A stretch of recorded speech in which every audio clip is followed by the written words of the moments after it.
எல்லா வசதிகளும் உள்ளடக்கிய உள்ளதை செல்வோம் நல்லதை செய்வோம் பொன்னி மருத்துவமனை Palladam. NSR filters and construction. உங்களிடம் நிலம் உள்ளதா? பேங்க் லோன் அப்ளை செய்து வீடு கட்டி தரப்படும். மேலும் நிலம் வாங்கியும் வீடு கட்டி தரப்படும். கட்டிய வீடுகளும் விற்கப்படும்.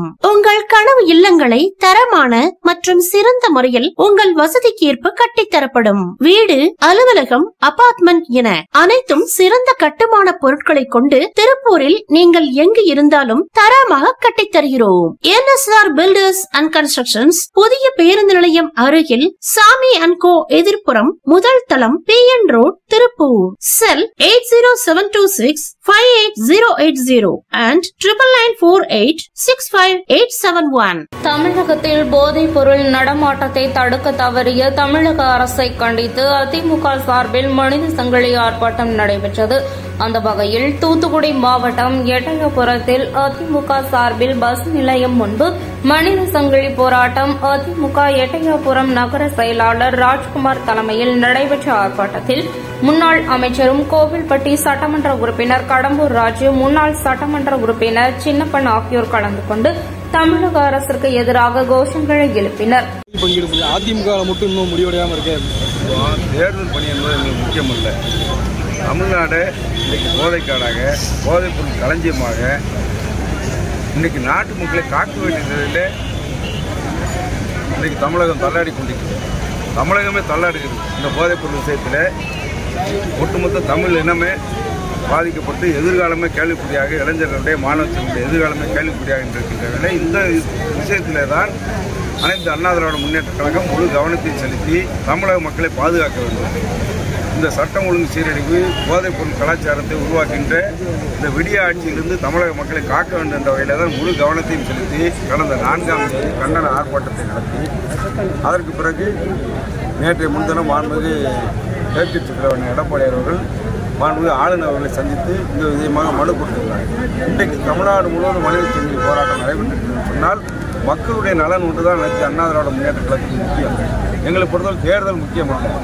தேர்தலினை அறிவிக்கு வரும். அறிவிக்கு வந்த பிறகு தேர்தலை எப்படி எதிர்கொள்வது என்பதை எங்களுடைய பொதுச்செயலாளர் நிச்சயமாக முடிவு செய்வார்.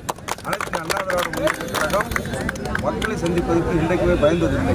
ஆனால் திமுக பயத்தின் காரணமாக எங்கே தன்னுடைய கூட இருந்த கூட்டணி கட்சிகள் வெளியேறி விடுமோ என்று சொல்லி அவசர அவசரமாக பயந்து இது தேர்தல் அறிவிப்புக்கு முன்பாக கூட்டணி முழு கவனமும் தேர்தலை பற்றியே சிந்திக்கின்ற கட்சி திமுக. முழு பயத்தின் காரணமாக முழு நேர வேலையாக அந்த பணியை செய்கிறார்கள். தமிழ்நாட்டு மக்கள் எக்கேடு கட்டாலும் பரவாயில்லை, தேர்தலில் வெற்றி பெற வேண்டும் என்ற ஒரே அம்ச கொள்கையோடு திமுக இன்றைக்கு அரசியல் செய்து வருகிறது.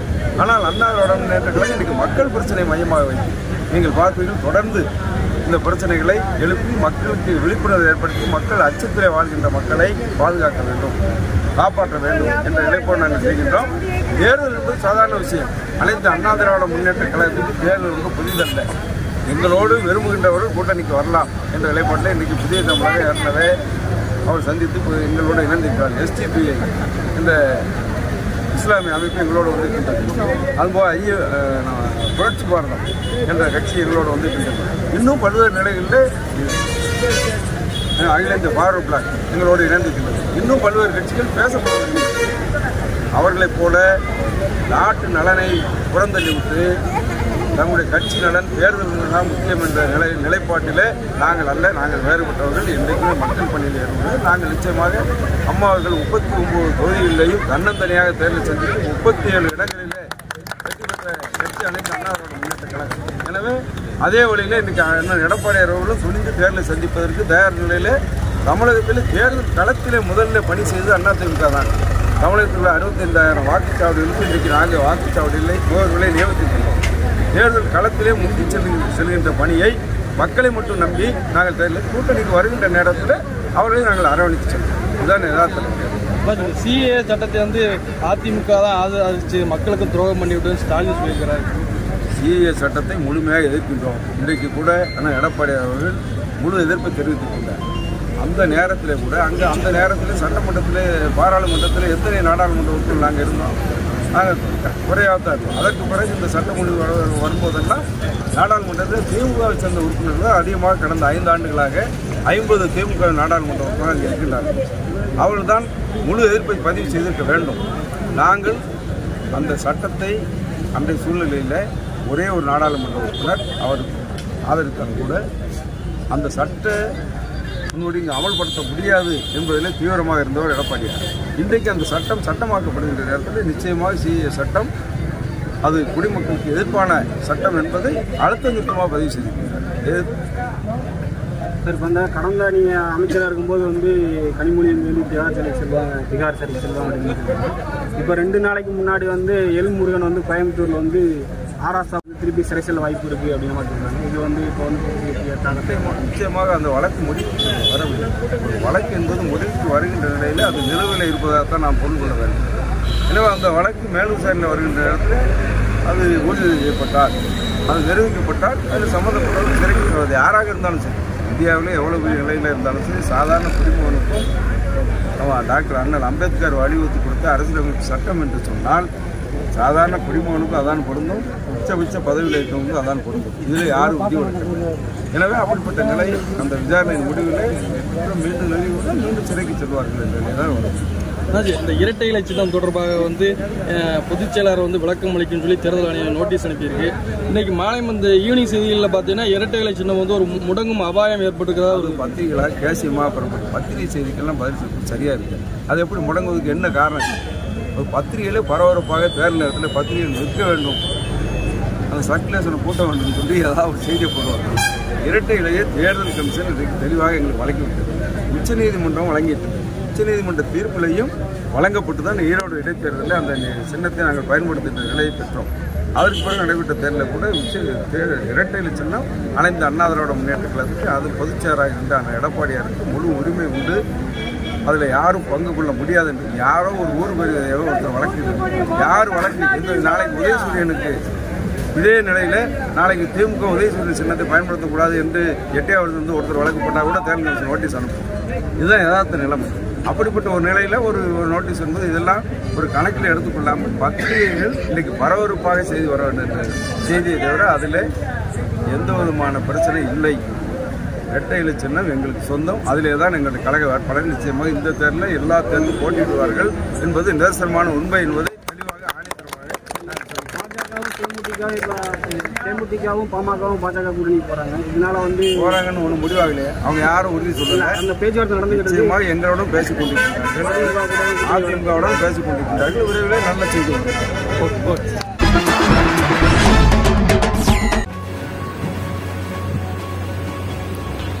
காஞ்சிபுரம் மாநகராட்சிக்கு உட்பட்ட முக்கிய சாலைகளில் விபத்துகளை ஏற்படுத்தும் வகையில் சுற்றித் திரியும் கால்நடைகளை தேடிப்பிடித்து பறிமுதல் செய்யும் பணியில் காஞ்சிபுரம் மாநகராட்சி நிர்வாகம் செயல்பட்டு வருகிறது. இதற்கென வருவாய்த்துறை, கால்நடைத்துறை, காவல்துறை, சமூக ஆர்வலர்கள் மற்றும் மாநகராட்சி ஊழியர்கள் உள்ளிட்டோர் கொண்ட குழு அமைக்கப்பட்டு கால்நடைகள் பிடிபட்டு வருகிறது. இந்நிலையில் இன்றைய தினம் ராஜாஜி மார்க்கெட் பகுதி, விளக்கடி கோவில் தெரு, கீரை மண்டபம், ஓரிக்கை கீழ் ரோடு சாலை, காவலன் கேட் உள்ளிட்ட பல்வேறு பகுதியில் சுற்றித் திரிந்த 10க்கும் மேற்பட்ட கால்நடைகளை மாநகராட்சி ஊழியர்கள் பறிமுதல் செய்தனர். குடியுரிமை திருத்த சட்டத்தை எதிர்த்து தஞ்சை மன்னர் சரபோஜி அரசு கலைக் கல்லூரி இந்திய மாணவர் சங்கத்தினர் வகுப்புகளை புறக்கணித்து ஆர்ப்பாட்டத்தில் ஈடுபடப் போவதாக அறிவித்தனர். காலை முன்கூட்டியே கல்லூரிக்கு வந்த இந்திய மாணவர் சங்க அமைப்பினர் கல்லூரி நுழைவு வாயில் முன்பு ஒருவருக்கொருவர் கைகளை கோர்த்தபடி எவரையும் உள்ளே விடாமல் மறைத்து நின்றனர். வகுப்புகளுக்கு செல்ல முற்பட்ட மாணவ மாணவிகளை கைகளை பிடித்து இழுத்து தடுத்தனர். அங்கு வந்த பேராசிரியர்கள் இந்திய மாணவர் சங்கத்தினரை எச்சரித்து வழிவிடுமாறு அறிவுறுத்தினர். வகுப்புகளுக்கு செல்பவர்களை தடுக்கக்கூடாது என பேராசிரியர்களும் காவல்துறையினரும் ஆர்ப்பாட்டக்காரர்களை அப்புறப்படுத்தி மாணவிகளை வகுப்புக்கு அனுப்பி வைத்தனர். ஆர்ப்பாட்டத்திற்கு பெரும்பான்மையான மாணவ மாணவிகள் ஆதரவு தெரிவிக்காமல் வகுப்புக்கு சென்றதால் இருந்த சில மாணவ மாணவிகள் மட்டும் முழக்கங்களை எழுப்பிவிட்டு கலைந்து சென்றனர்.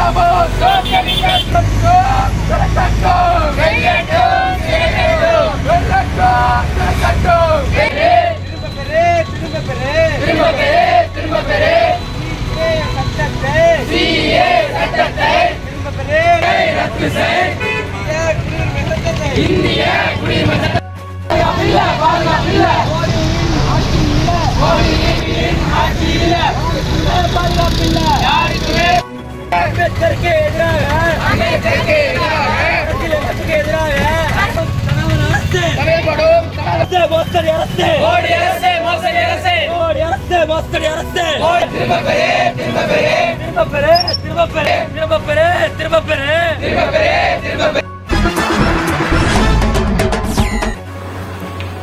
தஞ்சை மாநகராட்சி அலுவலகத்தில் மகளிர் தின விழா கொண்டாடப்பட்டது. மாநகராட்சி சுகாதாரத்துறை சார்பில் நடந்த விழாவில் துணை மேயர் டாக்டர் அஞ்சுகம் பூபதிக்கு பாராட்டு வாழ்த்துக்கள் தெரிவிக்கப்பட்டன. மாநகராட்சி நகர்நல அலுவலர் டாக்டர் சுபாஷ் காந்தி துணை மேயருக்கு சாக்லேட் மாலை அணிவித்து மகளிர் தின வாழ்த்துக்கள் தெரிவித்தார். 1000 எண்ணிக்கையிலான சாக்லேட்டை 4 அடி உயரத்தில் மாலையாக கோர்த்து துணை மேயருக்கு அணிவித்து சர்ப்ரைஸ் கொடுத்தார் நகர்நல அலுவலர். ஆதரவற்றோருக்கு ஆறுதல், முதியோர்களின் முன்னேற்றம், ஆதரவற்றோர் இல்லாத சமுதாயமே நோக்கம். பல்வேறு சுப நிகழ்ச்சிகளுக்கு ஆதரவற்றோருக்கு அன்னம் வழங்க வேண்டும் என்றால் கொஞ்சம் இங்கேயும் கருணை காட்டுங்கள். கோவை மாவட்டம் சுல்தான்பேட்டை பகுதியில் செயல்பட்டு வரும் பிரபஞ்ச அமைதி அறக்கட்டளை. தொடர்பு எண் 9087231110.